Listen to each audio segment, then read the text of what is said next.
Hey guys, Toolman Tim here. Welcome back to the workshop where we build business, create community, find freedom, and share success. It's Tuesday morning, which means it's time for another edition of Toolbox Tuesday. And this week I got kind of an interesting one for you. If you guys are dog lovers like I am, there's this game that dogs like to play. It's called indoors, outdoors, indoors, outdoors. Every time my dogs are inside, they want to go outside. Every time my dogs are outside, they want to go inside. And I had a huge issue with needing to leave my door open when the weather wasn't real nice because the dogs are out. I don't want to stand there and wait for them. Anyway, so a dog door was the solution.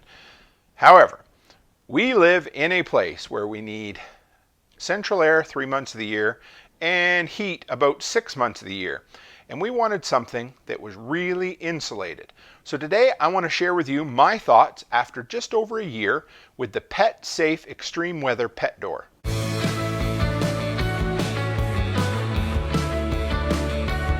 All right, guys, real quick before we dive in, anything you want to know about me, run by toolmantim.co. You'll find the monthly newsletter, weekly podcast, social media links.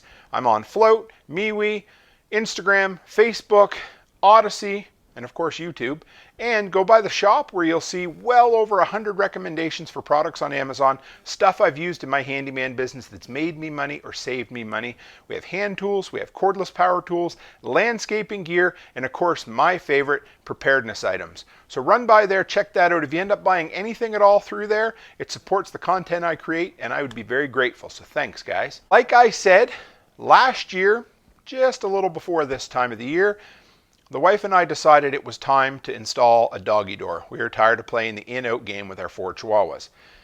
And we thought, you know what? We need to find something that's not going to let the cold air in. Because we've had some before that just blow and let the cold air, literally blow and blow the cold air in.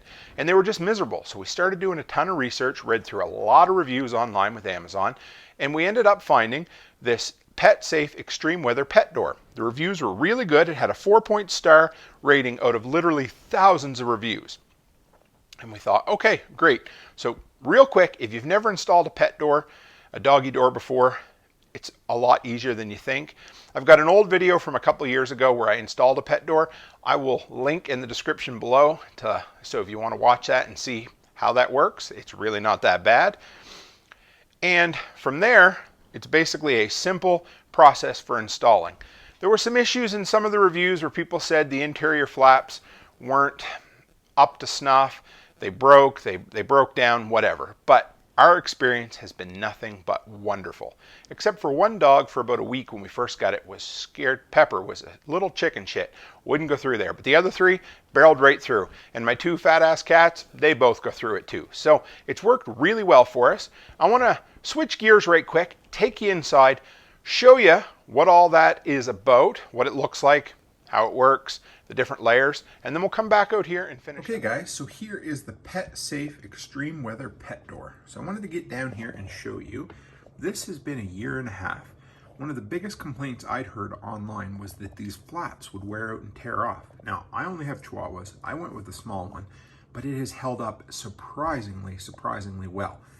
Now, like I said, if you live in an area with extreme temperatures, hot or cold, it's important to try to keep this as tight of an area as you can. Our dogs need to come in and go out. That's what they do. So let me show you. This actually has 4 layers of protection, 3 during the day and an extra one at night. I guess 4 if you include the magnets. But let's grab it. So this is what we have.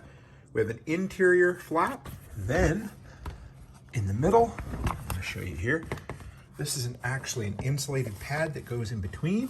And then the 3rd layer is another flap that's magnetic on the outside. So you have an outside exterior magnetic flap. Then you have an insulated pad that goes in the middle. And then a 3rd interior magnetic flap like that. As it gets colder, it does have to take an extra second to kind of move back into its own space. But what I really like about this, and probably would have worked better if I had a perfectly flat door, but it also comes with an overnight weather protection cover. I'm gonna put some magnets on this. That's how it works. It stays there fine, except when my dogs go like this. And then they go out in the middle of the night anyway. But it works really well. It keeps the dogs from going outside at night. There's no lock for it, but this has been really good for us because we needed a way for our Chihuahuas to get in and out and be able to use the bathroom, do their business, and not need to leave the door wide open for them while we wait. It has worked really good. I've been really happy with it, and it has held up. I'll get in real close. Like I said, this is a year and a half now. These flaps are used tons of times every day. Even our fat three-legged cat comes through it as often as he can, and it's held up. So let's go back out to the shop and I'll do the closing video. Okay, so what did you think of that? Easy to install, much more durable than you would think. It literally does keep the cold out. And it comes with that 4th layer snap-on lid that I really like, that if I had to pay a little more attention, I probably could have got to work a lot better. Going to add some magnets, but that's a story for another day. Now, what don't I love about it? It's a little on the expensive side. I paid over 80 bucks for the small one. They do come in up to like jumbo, overweight German Shepherd size, if you're interested in that as well. The bolts that put it together are plastic. I get it, so they don't rust, corrode, or whatever, or they're not sharp on the dogs. So just be careful when you tighten them down. Don't over tighten them. You don't need to put a torque wrench on them, or don't use an impact driver because they will snap. If you have an existing pet door, there's a good chance that the opening that's there, you're going to need to cut it out a little bit further because this has a slightly wider frame with it. Not a huge deal, just a concern. And then on the really, really cold days, that heavy duty vinyl does get a little harder for the dogs to push. It has like a weather memory, so on the cold days it struggles to close and then it struggles to open just a bit. It does it, those magnets work great, but just keep that in mind, especially for small dogs. It can be a little more difficult for them in the middle of winter, except for Maisie, because she just barrels straight through, balls to the wall, doesn't even worry about it. That thing's crazy. But the rest of them, they do struggle just a little bit getting in and out of the door when it's really, really cold. But it works. I love that extra cover to keep the dogs in the house at night in case they happen to sneak out in the kitchen. But yeah, so if you're looking for a recommendation on a heavy duty pet door, the Petsafe Extreme Weather pet door, it's worked great for us. So guys, if you have another recommendation, or if you say, Tim, you're totally wrong, why are you talking about this? No problem, but I love it. It's something that's worked great for us. It's honestly made our lives just a little bit better. I wish I'd have done an initial review of it back a year ago, but I just never thought about it. So I thought, what better time to share than now? And if you have other recommendations, let me know. And if you're new here and you want to hang around, first hit that subscribe button. Then introduce yourself in the comments below. Let me know who you are, what you're all about, the things you're passionate about, the things you know about. Introduce yourself so you can become part of this community. I would love that. And guys, I know you can spend your time everywhere, and I'm grateful that you come here and hang out with me in the workshop, so thank you. And guys, as always, stay happy, stay healthy, and have a great week.